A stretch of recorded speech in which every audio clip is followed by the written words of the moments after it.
This morning's section doesn't appear to talk about the spirit life, but it actually does, and it's actually pretty cool.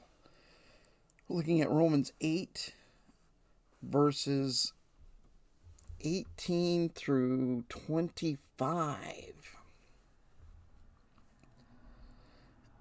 In these verses, Paul is caught up in the tension that we feel as we're living life in the Spirit as adopted children of God.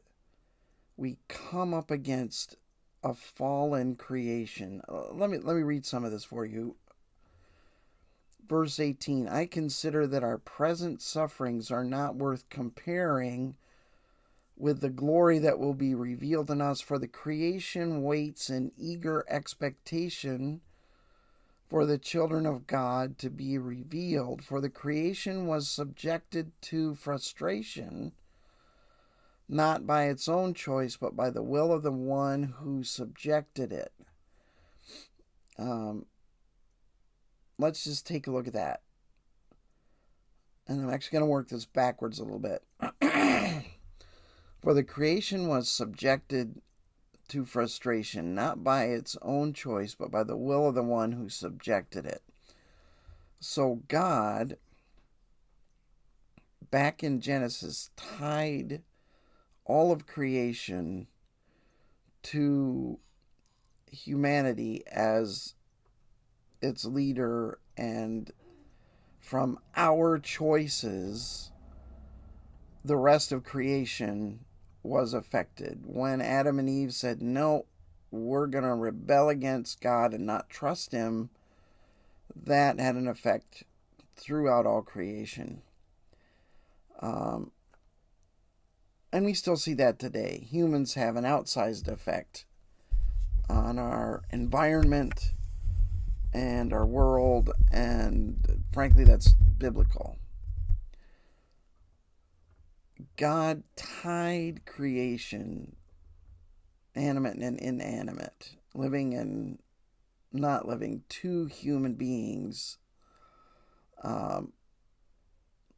So just as creation fell with that greedy choice, it is now struggling to respond to that selfless choice that Jesus made, and the choices that we make when we are led and living of the life in the Spirit promote that hope, that godliness into the rest of creation.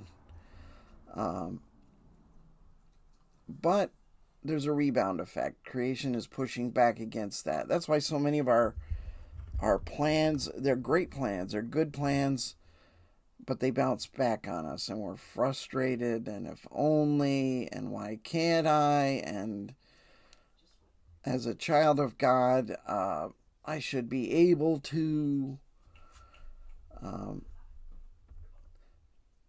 For the creation was subjected to frustration, not by its own choice, but by the will of the one who subjected it, in hope.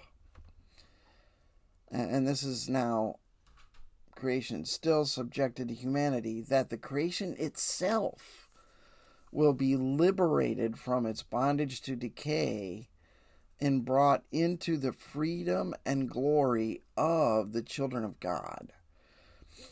So someday we will be able to fully live and express ourselves as the children of God. And in that day, creation itself will be changed. Paul now takes another image to unpack this. We know that the whole creation has been groaning as in the pains of childbirth right up till the present time. Not only so, but we ourselves, who have the first fruit of the Spirit.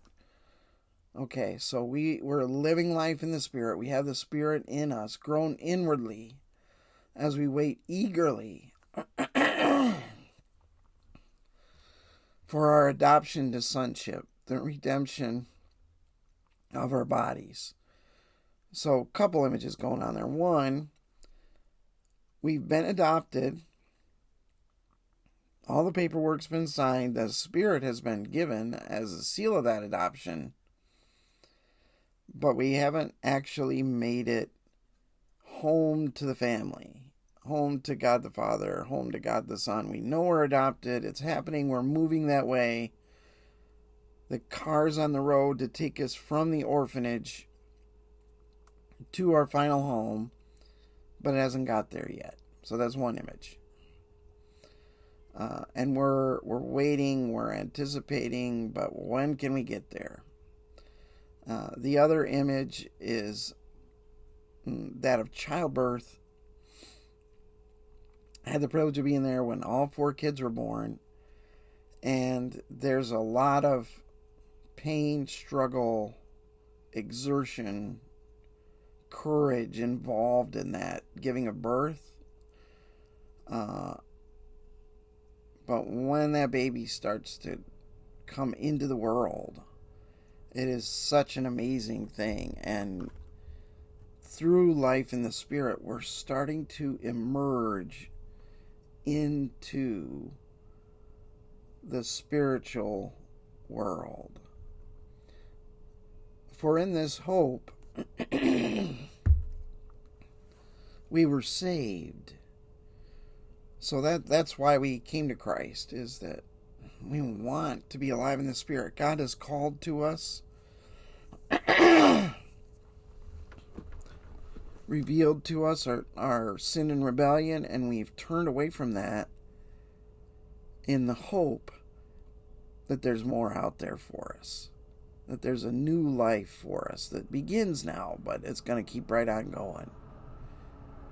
But hope that is seen is no hope at all. Who hopes for what they already have? That kid hearing that they've been adopted, that the papers have all been signed, that's all talk until they run up that sidewalk to their family. But if we hope for what we do not yet have, we wait for it patiently. And that's what Paul is saying. Hang in there. Keep living that life in the Spirit. Even though the whole of creation seems to be pushing against it, even though this fallen world seems to be wanting to distract you from it, and me from it in 1,000 different ways, keep going back to that life in the Spirit and living in it, because someday that is going to be the life. And all of creation is going to respond to our faithfulness and life in the Spirit, and it's all going to be changed. All the no's and frustrations will be swallowed up in new life. And we're the vanguard of it. We're out front, leading the way as we live life connected to the Spirit.